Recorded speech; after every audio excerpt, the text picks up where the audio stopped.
De tout temps, la quête de l'immortalité, le voyage dans l'espace-temps et l'apocalypse furent des questions scellées au cœur des obsessions de l'homme. Selon un bien étrange ouvrage, retrouvé à Rennes-le-Château, une prophétie pourrait réunir ces trois mystères autour d'une seule réalité.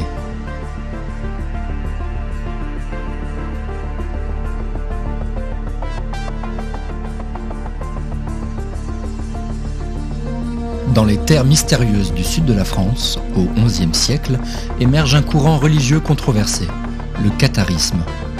Cette hérésie portait une vision dualiste du monde, opposant le spirituel au matériel, le bien au mal. Mais au-delà des dogmes religieux, une question demeure. Les cathars étaient-ils les gardiens d'un secret monstrueux confié par Lucifer lui-même ? Un manuscrit, retrouvé près du château de Montségur et aujourd'hui conservé en partie au musée de Cluny, suscite toutes les interrogations. Il raconte une étrange apparition, en 1033, celle de Lucifer, sous la forme d'une vipère d'émeraude parlante. Il aurait offert à des moines dissidents une pierre d'eau, un cristal capable d'ouvrir un portail vers une terre au-delà des étoiles. Une promesse d'immortalité, mais à un prix effroyable, la destruction de l'humanité. Mais qui étaient ces bons hommes de Cataria ? Certains pensent qu'ils se voyaient comme les véritables élus, porteurs d'une mission sacrée, détruire le monde corrompu et rejoindre un royaume céleste. Une idéologie qui les a conduits à rejeter les dogmes de l'Église, s'attirant ainsi sa fureur. La croisade des Albigeois fut une véritable guerre d'extermination contre les Cathares. Ces hommes et femmes furent traqués, torturés et anéantis. Son point culminant, le siège de Montségur en 1244, c'est là le sort des derniers adeptes. Cependant, l'énigme persiste. Qu'est devenu ce cristal ? Les érudits et chasseurs de mystères se demandent s'il n'est pas encore enfoui quelque part. Certains pensent que les Cathares, avant leur disparition, ont transmis leurs secrets à des lignées discrètes, peut-être toujours actives aujourd'hui. C'est en 1935 que le manuscrit de Montségur fut découvert lors d'une fouille archéologique effectuée sur les contreforts du château. Les recherches étaient menées par un groupe d'archéologues allemands, dirigé par Rudolf Glauer, membre de la Société de Thulé, et commandité par la chancellerie nazie, dans le but de trouver des traces de culture germanique en terre cathare. Que cherchaient alors les nazis si loin de chez eux ? La Société Thulé était une société secrète allemande, née à Munich, qui, à l'origine, était un groupe d'études s'intéressant à l'antiquité germanique et au pan-germanisme arien, mais également aux racines des mouvements de contestation s'opposant à l'Église à travers l'Europe. Ces mythes racistes et occultistes inspirèrent l'idéologie nazie et son pendant occulte. Le manuscrit fut ensuite emmené à Berlin, où il fut étudié, analysé, traduit, restauré et consigné. En 1932, qu'Otto Rahn apparaît dans le décor en tombant sur ce rapport d'analyse. La quête intellectuelle et mystique de ce chercheur spécialiste du Graal le conduit à explorer les mythes autour de Montségur. C'est dans le cadre de cette étude qu'il tombe sur le manuscrit de Montségur. Le cristal y est décrit avec des caractéristiques que Rahn associe au Gor-Al véritable, un objet mythique qu'il identifie au Saint Graal et qui serait selon lui une émeraude tombée de la couronne de Lucifer durant sa chute.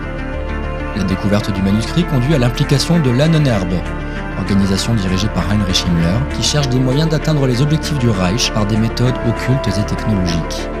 Rahn, envoyé sur le terrain, mène des fouilles intensives dans le pays cathare, consignant ses observations dans deux ouvrages majeurs, La cour de Lucifer et Croisade contre le Graal.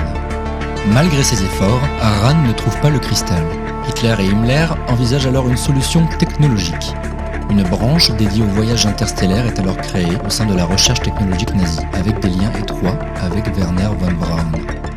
Le projet vise non seulement à atteindre Cataria par voie spatiale, mais aussi à développer des armes destructrices capables de réduire l'humanité au silence. Ces ambitions s'effondrent cependant en 1944.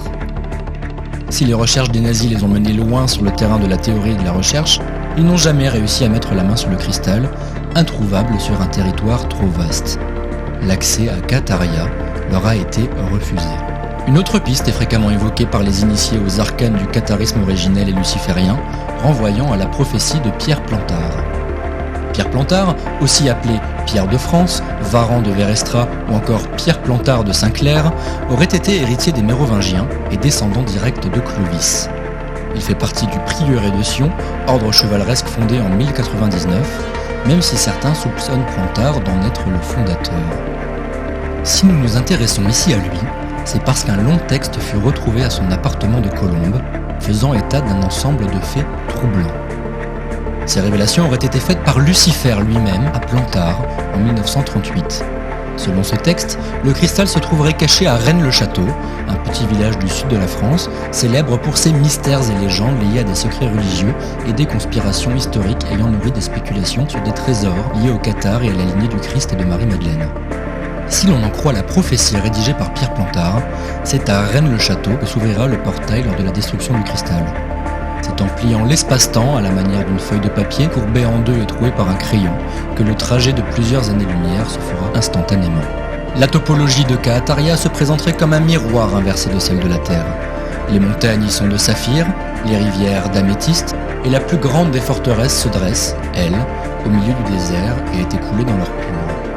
C'est ici que siégerait Lucifer et que jaillirait la fontaine d'immortalité. Ce dilemme cosmique, garder la pierre cachée et mourir ou risquer de la fissurer pour ouvrir le passage, demeure au cœur des débats ésotériques et éthiques liés à Kahataria. Les chercheurs continuent de scruter Rennes-le-Château, espérant percer le dernier mystère monstrueux laissé par les cathares. Est-ce une quête spirituelle, un trésor tangible ou simplement un symbole d'une vérité universelle que l'humanité n'est pas encore prête à accepter ?